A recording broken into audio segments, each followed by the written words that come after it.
बोले श्री कृष्ण भगवान की जय हो। श्री कृष्ण गोविंद हरे मुरारी, हे नाथ नारायण वासुदेवा। श्री कृष्ण गोविंद हरे मुरारी, हे नाथ नारायण वासुदेवा।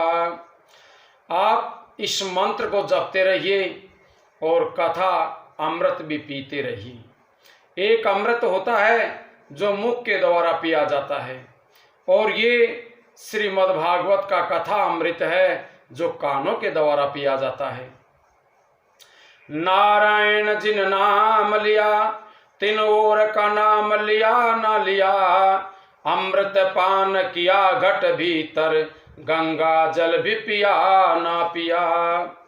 जिन्होंने नारायण का नाम ले लिया उसको दूसरा नाम जपने की जरूरत नहीं है, और जिन्होंने अमृत पी लिया उसे गंगा जल भी पिया ना पिया, गंगा जल पीने की भी जरूरत नहीं है। जब परीक्षित के द्वारा सुखदेव जी से पूछा गया नरकों के बारे में, तो सुखदेव जी ने नरकों के बारे में बता दिया। कथा सुनने के बाद परीक्षित ने कहा कि महाराज, मुझे ऐसा रास्ता बताइए कि जिस पर चलने से मुझे इन नरकों में जाना ही न पड़े। आपने प्रवृत्ति धर्म, निवृत्ति धर्म आदि की कथा सुनाई, किंतु इन नरकों का वर्णन सुनकर के मुझे बहुत ही डर लगता है। नरक में जाने का प्रसंग कभी उत्पन्न ही न हो, ऐसा कोई आप मुझे उपाय बताइए। श्री सुखदेव जी ने कहा कि हे राजन, शास्त्र में प्रत्येक पाप का प्रायश्चित बताया गया है, यानी प्रत्येक पाप का प्रायश्चित करने से वो पाप नष्ट हो जाता है। पाप का विधि पूर्वक प्रायश्चित किया जाए तो पाप नष्ट हो जाते हैं। प्रायश्चित कर लेने के पश्चात फिर कभी पाप नहीं करना चाहिए, अन्यथा प्रायश्चित करने का कोई अर्थ ही नहीं रहेगा। दुख सह करके ईश्वर का भजन करने से पाप जल जाते हैं। राजा ने पूछा, विधि पूर्वक प्रायश्चित करने के बाद भी पाप करने की इच्छा बनी रहती है, उसका क्या उपाय है? प्रायश्चित करने से पाप का नाश हो जाता है, किंतु पाप करने की वासना, इच्छा का तो नाश नहीं होता।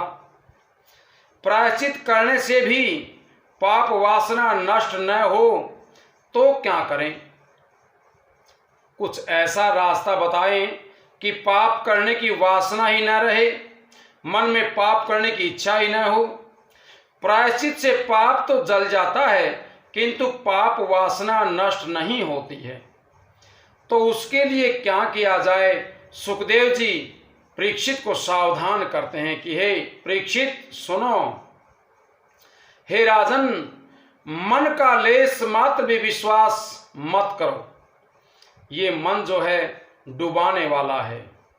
मन बड़ा विश्वासघाती है, उसे अंकुश में रखो, उसे बांध करके रखो, रोक करके रखो।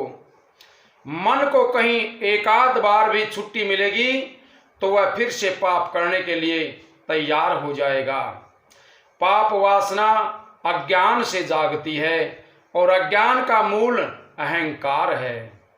जो व्यक्ति श्री कृष्ण भगवान को अपने प्राण अर्पण करता है, अपने आप को अर्पण कर देता है, उसकी पाप करने की इच्छा ही नहीं होती है, उसका अहंकार नष्ट हो जाता है। तप, ब्रह्मचर्य, सम, दम, मन की स्थिरता, दान, सत्य, सोच, यम, नियम आदि से पाप की वासना नष्ट होती है। किंतु हे परीक्षित, भगवान को आत्म समर्पण करने से और भगवत भक्तों की सेवा करने से पापी लोगों की ऐसी शुद्धि तपस्या आदि द्वारा नहीं हो पाती है। तप और तपस्या से शुद्धि नहीं हो पाती है। पापी मनुष्य भक्ति से जैसा पवित्र हो सकता है, वैसा सम, दम, तप आदि से नहीं हो सकता है। हे राजन, तुम अपने प्राण भगवान को अर्पित करो। पाप की वासना चली जाएगी। भगवान नारायण को जो अपना प्राण अर्पित करता है और जो उसके ऊपर विश्वास करता है, प्रति श्वास नारायण मंत्र का जप करता है, हर समय दिन में रात में कार्य करते समय सोते समय भगवान को ही अपने आप को अर्पण कर देता है, उसको पाप कभी छू भी नहीं सकता है।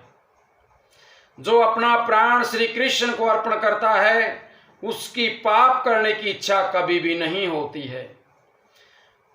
प्राणार्पण का अर्थ यह है कि प्राण प्राण से, श्वास श्वास से ईश्वर का नाम जप करना, प्रत्येक कार्य में ईश्वर से संबंध बना करके रखना, सतत प्रति श्वास भागवत श्रवण करते रहोगे तो पाप नहीं होगा, पाप से प्रवृत्ति नहीं होगी। गीता जी में कहा गया है, मां मनुस्मर युद्ध च, प्रथम भगवान का स्मरण करो और फिर सारे सांसारिक कार्य करो। जो भी कार्य करने के लिए प्रारंभ करो उससे पहले भगवान को याद करो। जैसे किसान हल जोतते समय बोलते हैं, ली भगवान का नाम लो, जय श्री राम, ये कहकर के कार्य प्रारंभ करो। जब तक परमात्मा का ज्ञान नहीं होता है तब तक वासना नष्ट नहीं हो पाती है।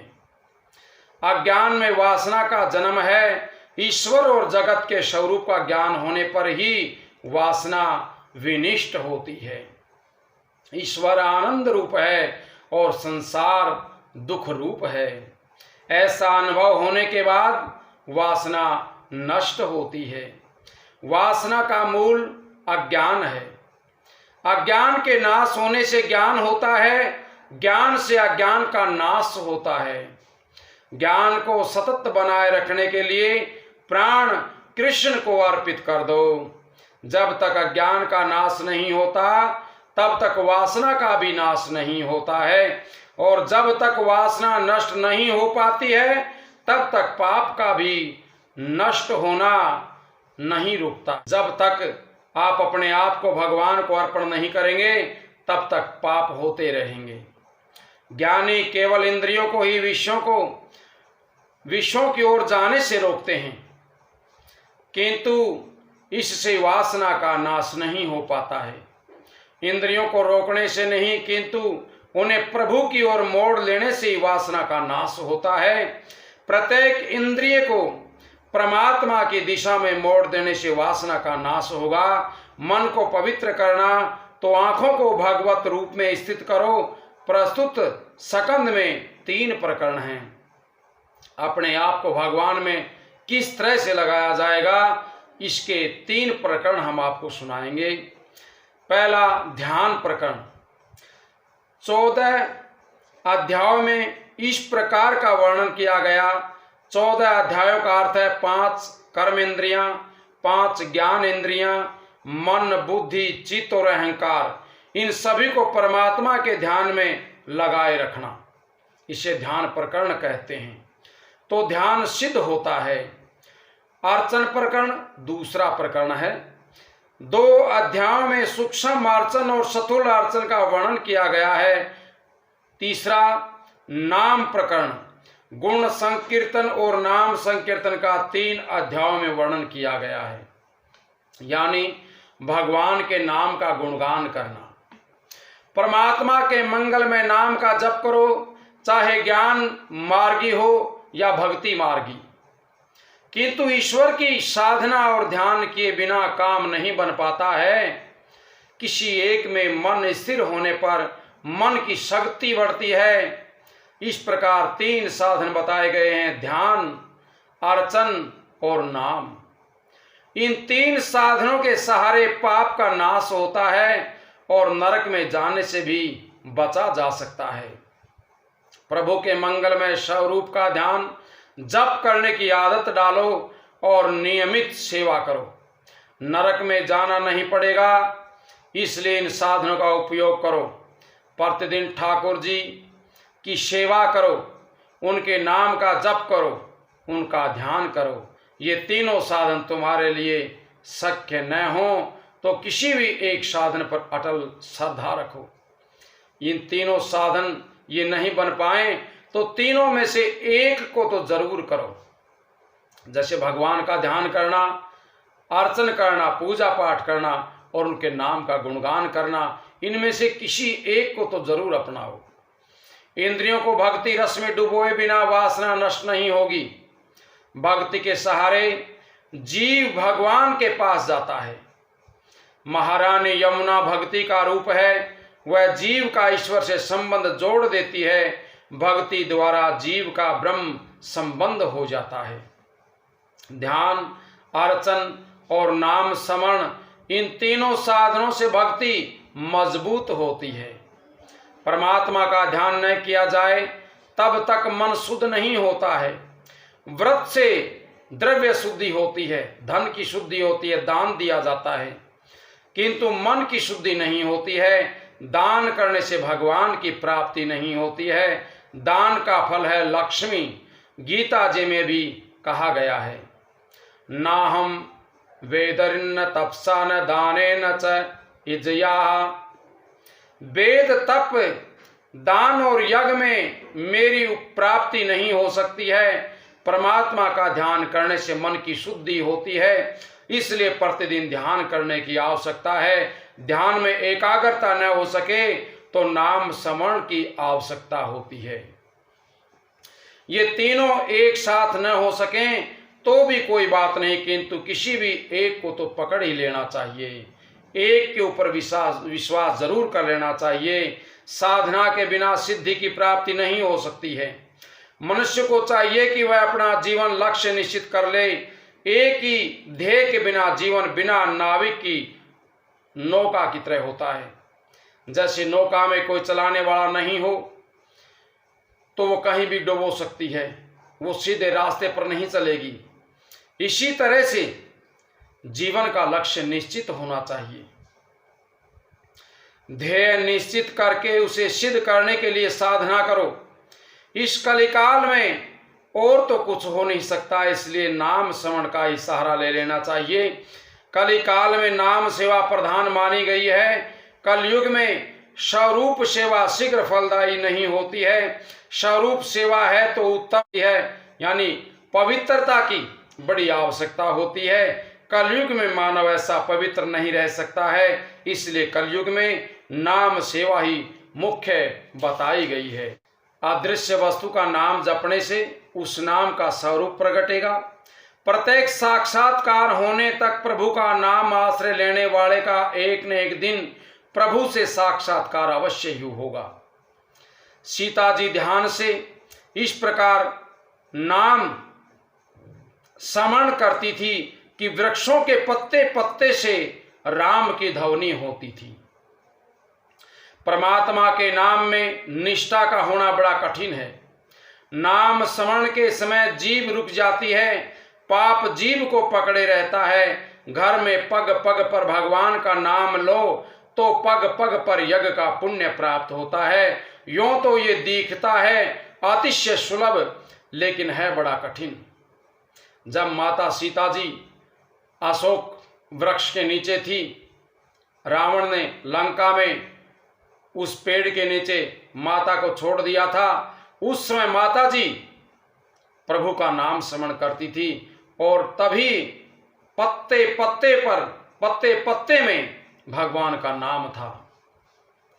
लेकिन ये बड़ा सुलभ लगता है बड़ा कठिन।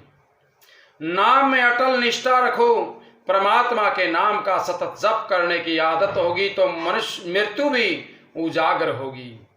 अंत काल तक ब्रह्म निष्ठा बनाए रखना आसान नहीं है। नाम निष्ठा के सिवा कली काल में अपने उद्धार का अन्य कोई उपाय नहीं है।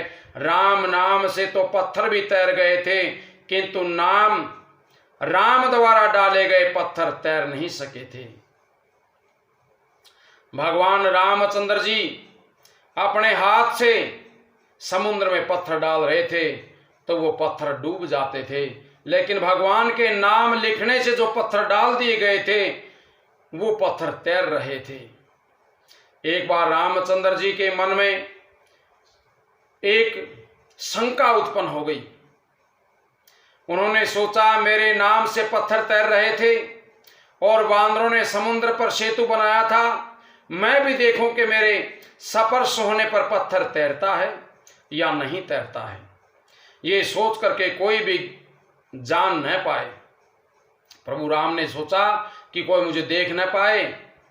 इस तरह वे समुद्र के किनारे पर आए और उन्होंने समुद्र के में पत्थर फेंके, किंतु वे तो सब के सब पानी में डूब गए।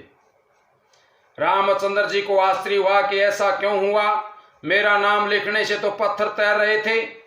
हनुमान जी ये कौतूहल देख रहे थे।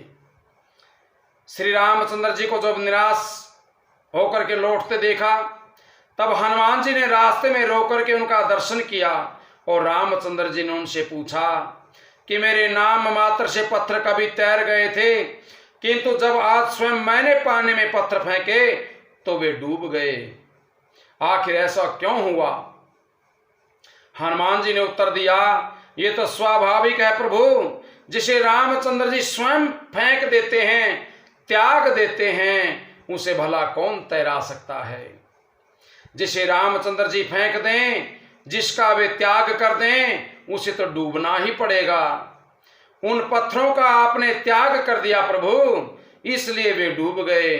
जिसे आप अपनाते हैं वे कभी डूब नहीं सकते हैं। जिन पत्थरों में समुद्र पर सेतु बनाया गया था, उस पर श्री राम नाम लिखा गया था, इसलिए वे पत्थर तैर गए थे। जो शक्ति आपके नाम में है वह आपके हाथों में नहीं है। बताया गया है, राम से बड़ा राम का नाम, राम से बड़ा राम का नाम। हे प्रभु, राम नाम में जो शक्ति है वह स्वयं राम में भी नहीं है। अपने जीवन में श्री राम ने कुछ ही लोगों का उद्धार किया था, किंतु उनके नाम ने तो आज तक अनेकों का उद्धार कर दिया। नाम जप की महिमा अनोखी है। जप करने से जन्म कुंडली से ग्रह भी बदल जाते हैं। हम और क्या कहें, तुलसीदास जी के ही दोहे को सुन लीजिए। मंत्र महामनि विषय ब्याल के, मेटत कठिन कुअंग भाल के, भाव कुभाव अनख आल सहूं, नाम जपत मंगल दिशि दसहूं। ये कथा हमने आपको आज सुनाई है। अब कल आगे दूसरी कथा सुनाई जाएगी, जिसमें अजामिल की कथा है और जनाबाई ने जो कार्य किया था, गोबर के उपले बनाए थे, उसकी भी कथा है।